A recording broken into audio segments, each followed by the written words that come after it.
Mesdames et messieurs, Patrick Lecointre. Patrick Lecointre.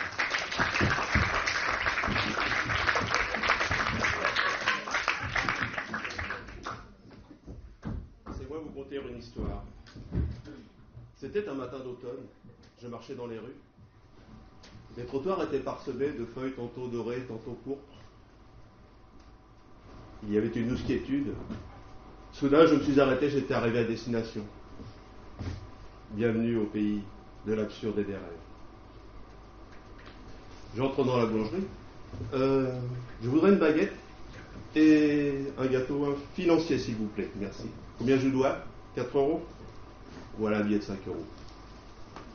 Et là, la boulangère me rend une pièce de monnaie, une pièce de 1 €. Et c'est le coup de foudre. Un éclat merveilleux, des courbes fantastiques. C'est la première fois que je tombais amoureux d'une pièce de monnaie. Quand j'ai vu sa face, je me suis dit, c'est pile ce que je recherche. J'ai toujours été attiré par les pièces. J'en avais déjà connu par le passé une fois une pièce de 1 $ en contact sur Internet. Mais quand je l'avais rencontrée et que j'avais vu la tranche qu'elle avait, j'avais eu les jetons et je m'étais barré. Une autre fois avec une pièce de 1 €, moi je me rappelle. Nickel. Mais en apparence seulement parce que dans le fond elle ne valait pas un sou. Une fois avec une japonaise. Une vraie hyène. Ah ça n'a pas marché, on n'avait pas les mêmes valeurs. Alors j'ai été dans d'autres contrées. J'ai rencontré des pièces sombres, des pièces claires, des pièces de couleur, des pièces tachées, des pièces détachées. Mais jamais l'amour. Non, cette pièce me rendait fou, c'était une pièce d'1 € qui faisait un heureux. Oui, le plus heureux des hommes. Et puis l'envie me prit de vouloir communiquer avec elle. Mais comment communiquer? En lui glissant un billet doux? Non, j'avais une meilleure idée. Alors, j'ai approché cette pièce de monnaie de mon nez et j'ai senti son parfum. Qui a dit que l'argent n'avait pas d'odeur? Elle sentait bon le blé. Et puis je lui ai lancé un regard franc. Pas un poil. C'était sûr, elle s'épile. Elle était pile poil ce que je recherchais. Et puis j'ai senti que je commençais à compter pour elle. Je crois que c'est à ce moment-là que j'ai commencé à perdre la face. Je l'ai senti me prendre. Elle était en train de me mettre en pièces.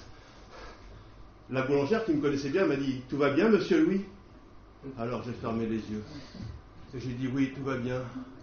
Monsieur Louis dort. » En fait, je ne dormais pas vraiment. Je pensais à notre avenir. C'était la première fois que je m'investissais dans une relation. Mais il ne fallait pas brusquer les choses, nous n'étions pas aux pièces. Et je pensais à notre futur, la cérémonie, la pièce montée. Et que dirait ma famille avec une pièce rapportée? Et soudain, la peur m'envahit, j'ai pensé à ma sœur qui avait toujours jeté l'argent par les fenêtres. Il fallait faire quelque chose, oui, mais quoi? Protéger les fenêtres, oui, avec quoi? Du papier, mettre du papier sur les fenêtres. Faire un peu comme des portes, des portefeuilles. La boulangère avait senti mon tourment. Elle s'est approchée de moi, elle me tendait une tarte à l'oseille. Mais je n'avais pas faim. Alors elle s'est approchée plus près, très près, encore plus près de moi. Elle avait compris mon tourment. Elle m'a dit « Vous n'êtes pas du même monde. L'amour et l'argent n'ont jamais fait bon ménage. » Et pourquoi? Parce que l'amour ne s'achète pas. Mais je ne veux pas l'acheter, moi. Je veux le vivre, cet amour. Vous voulez le vivre? Alors elle a pris ma pièce d'1 €, elle était allée à son tiroir caisse, elle m'a rendu la monnaie de ma pièce, soit 2 pièces de 50 centimes. Mais je lui ai dit, qu'avez-vous fait de ma pièce? Elle m'a dit, je lui ai rendu sa liberté. Car votre amour est une prison certes en or, mais qui n'est pas faite pour l'argent. Les pièces sont faites pour les achats, les ventes, les transactions, les bourses, mais pas les vôtres. Mais j'aime les pièces, moi. Elle m'a dit, vous aimez les pièces? Alors venez chez moi, j'habite à 2 pièces. Venir chez vous.